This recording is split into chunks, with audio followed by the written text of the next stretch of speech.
Assalamualaikum warahmatullahi wabarakatuh. Selamat pagi, salam sejahtera untuk kita semua. Materi geografi kelas 12, KD2 atau bab 2, interaksi keruangan desa dan kota. Ada 5 sub KD. Yang pertama struktur keruangan desa, yang kedua struktur keruangan kota, yang ketiga teori keruangan kota, 4 interaksi desa dan kota, yang kelima, dampak interaksi keruangan desa dan kota. Kita mulai dari yang pertama adalah struktur keruangan desa. Dan kita awali dari pengertian desa. Desa adalah berasal dari bahasa Sanskerta, yaitu desi, artinya tanah kelahiran atau tanah tumpah darah. Istilah desa di Indonesia bermacam-macam namanya. Di Jawa, desa itu namanya dusun. Di ujung barat sana, Aceh, desa namanya gampong atau mengunasah. Dan di daerah Maluku sana namanya negeri.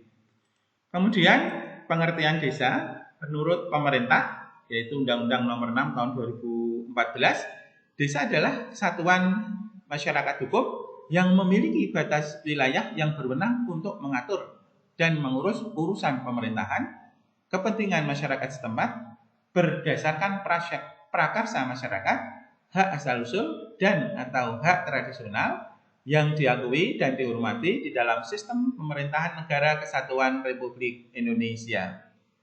Kemudian pengertian desa menurut ahli, saya ambil 2 ahli. Yang pertama adalah menurut Sutarjo Kartohadikusumo, desa adalah suatu satuan hukum di mana bertempat tinggal suatu masyarakat yang berkuasa dan mengadakan pemerintahan sendiri.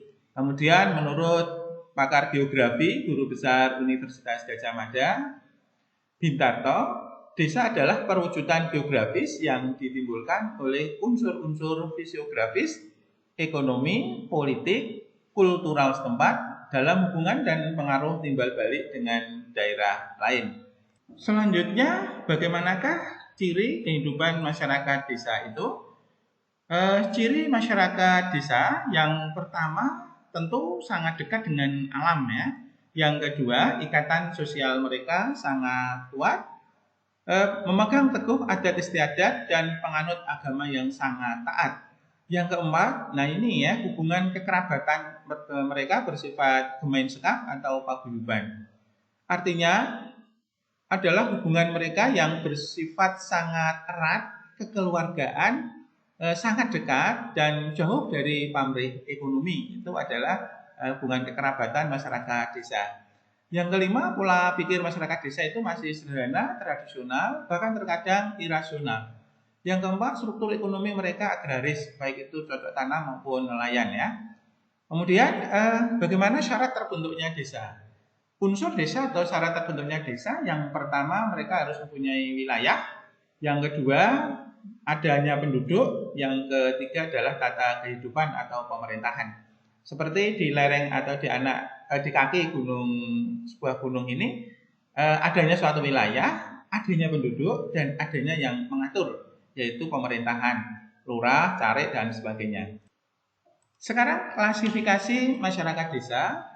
Menurut pemerintah yang dipentingkan sekarang adalah menurut perkembangannya. Klasifikasi menurut perkembangannya, desa itu ada 3 tahap. Yang pertama adalah desa swadaya. Desa swadaya ini memiliki ciri masih terasing dan tertutup, kemudian sangat bergantung pada alam, memegang teguh adat istiadat dan tidak berani melanggarnya. Mata pencariannya agraris, biasanya bercocok tanam sederhana, berumah begitu ya. Penduduknya jarang atau juga masih sedikit, dan sarana prasarana juga masih kurang. Saya ambilkan di sini adalah di masyarakat desa Kanakes atau suku Badui di Banten di sana. Mereka sangat memegang teguh pada adat istiadat, kemudian mata pencariannya juga hanya bergantung dari alam, bercocok tanam pun masih berladang ya, berumah. Rumah-rumah mereka tradisional, mereka tidak mau menggunakan alat-alat teknologi, jalan pun dengan jalan kaki, tidak pakai alas begitu ya.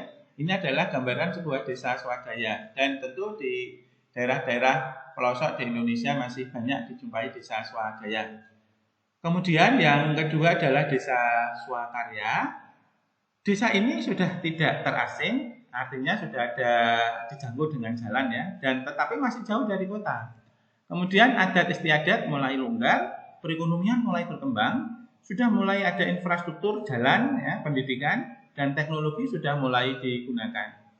Jadi jalan sudah mulai masuk ke desa, kemudian di teknologi pertanian itu juga sudah mulai beragam ya, ada yang masih seperti tradisional, mengolah tanah dengan membajak, traktor juga ada. Sistem panen pun juga ada yang masih sederhana dengan memukulkan pada benda atau pada kayu gitu, tapi juga ada mesin penggorok padinya. Ini gambaran desa swakarya, yang mana desa ini sudah mulai ada tanda-tanda perkembangan. Dan yang ketiga adalah desa swasembada. Desa swasembada memiliki ciri, desa ini sudah maju, terletak di dekat atau sekitar kota, mata pencarian mereka pun juga sudah beragam, infrastruktur sudah mulai maju dan lengkap, teknologi modernisasi di sektor pertanian khususnya sudah mulai sangat berkembang, dan pendidikan, mobilitas masyarakatnya juga sudah tinggi. Jadi gambaran masyarakat desa swasembada adalah demikian, sudah relatif lebih makmur, sejahtera. Mata pencarian tidak serta-merta hanya cocok tanam di ladang, ada nelayan. Kemudian penggunaan teknologi pun juga sudah mulai lengkap ya. Sudah ada teknologi pertanian yang lebih maju. Kemudian kita lanjutkan materi selanjutnya, yaitu tentang potensi desa.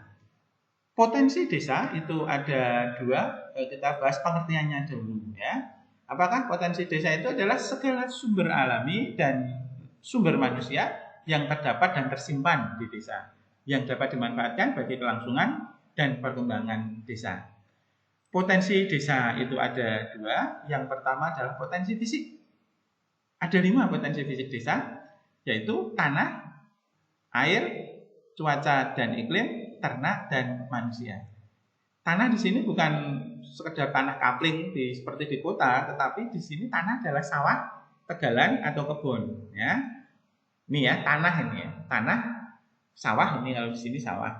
Dan potensi yang kedua, potensi yang kedua air. Tanah menjadi tinggi nilainya bila ada airnya, sehingga bisa menghasilkan atau bisa produktif, bisa menghasilkan tanaman padi yang lebih produktif dari tanaman di lahan yang kering. Kemudian yang ketiga cuaca iklim yang mesti mendukung. Yang keempat adalah ternak. Ternak di sini adalah ternak karena diambil tenaganya untuk mengolah sawah. Yang kelima pun manusia masuk dalam potensi fisik karena manusia di sini adalah manusia untuk diambil tenaganya ya, tenaga kerjanya, tenaga untuk mengolah lahannya. Itu potensi fisik desa. Kemudian potensi sosial atau potensi non fisik. Ada 3 potensi non-fisik desa. Yang pertama adalah aparatur atau pamong desa yang baik, lurah, Pak Lurah, Pak Carik, Pak Kamituo atau Pak Kadus, Pak Bayan itu kaur pemerintahan ya, kaur itu kepala urusan dan kaur-kaur yang lain. Kemudian yang kedua adalah lembaga sosial desa seperti ada LKMD, KUD dan sebagainya. Dan yang ketiga adalah kegiatan masyarakat desa seperti sambatan atau gugur gunung, kerja bakti dan sebagainya. Ini ya gambarannya. Ini para pamong desa, kemudian lembaga-lembaga sosial desa. Mereka menghimpun kekuatan sosialnya yang dengan persatuan itu bisa membangun jalan secara sambatan atau kerja bakti, artinya tidak perlu menggaji tenaga kerjanya, bahkan membangun atau memindahkan rumah cukup dengan gotong royong ya, ada gugur gunung. Ini adalah potensi yang besar, potensi sosial yang besar bagi suatu desa. Baik, sekarang kita lanjutkan pola pemukiman penduduk desa. Menurut para pakar di Indonesia itu dikelompokkan menjadi 3. Yang pertama memusat, yaitu pola pemukiman penduduk yang menggerombol atau memusat pada lokasi atau tempat tertentu, sementara ladang atau pertaniannya mengelilinginya. Kemudian faktornya yang pertama adalah topografinya datar. Kalau topografinya datar, mau membangun rumah berdekatan tidak masalah. Yang kedua, air tanah dalam ya, atau sumber air tanahnya dalam. Yang ketiga, tanahnya itu subur. Karena tanah subur itu kalau kita membangun rumah berjauhan sangat eman ya, sayang gitu ya, biarlah tanah produktif mereka membangun rumah berdekatan. Dan ketika rumah kompaknya memusat, itu faktor keamanan juga menjadi penentu bentuk pemukiman seperti ini. Ini gambaran pola pemukiman memusat. Kalau di soal, nah itu gambarannya seperti ini. Ini contoh realnya. Kemudian yang kedua adalah pola pemukiman menyebar atau tersebar. Adalah pola pemukiman penduduk yang menyebar atau tersebar tidak merata di berbagai tempat. Ini diingat faktornya adalah yang pertama topografinya tidak rata. Yang kedua sumber air tanahnya dangkal sehingga mau bangun rumah di mana-mana tidak masalah, airnya udah. Kemudian tanahnya tidak subur ya seperti di daerah kars atau kapur. Dan yang keempat dataran banjir atau floodplain. Gambarannya seperti ini suatu pola pemukiman tersebar berpencar ya antar rumahnya. Nah, ini yang di daerah pegunungan ya. Ini bangun rumah di sini, di sebelahnya mau dibangun tidak bisa, nanti takut longsor. Kemudian mencari daerah yang lebih datar, walaupun itu agak jauh. Impactnya rumah-rumah mereka akan saling berjauhan gitu ya. Ini juga kampung-kampung kalau tidak satu rumah ya kelompok-kelompok rumah ini agak relatif berjauhan antara yang satu dengan yang lain. Kemudian pola pemukiman yang ketiga adalah pola pemukiman memanjang. Adalah pola pemukiman penduduk yang memanjang mengikuti fasilitas-fasilitas tertentu. Nah, biasanya adalah jalan, kemudian adalah rel kereta api, sungai, pantai. Nah, ini gambarannya ya.